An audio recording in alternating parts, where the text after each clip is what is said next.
Hey, what's up everybody? Welcome back to another video. So today I'm going to show you how you can add highlights without adding a story on Instagram. So first, go to settings, tap on your activity, go to recently deleted activity, and then, very crucial, this deleted story must be 24 hours, otherwise it won't work. Then just click on add to highlights and that's it. Now, another way to do it is manually by going again to settings and activity and then click on hide history and live from. Now, you can either select all of your followers one by one to make sure that they won't be able to view your story or your highlights.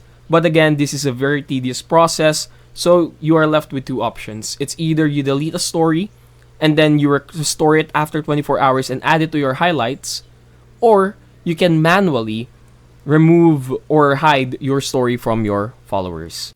And that's it. Hopefully we were able to help you out on this. If we did, please do hit the like and subscribe button and follow us only here on Talk Help Guy.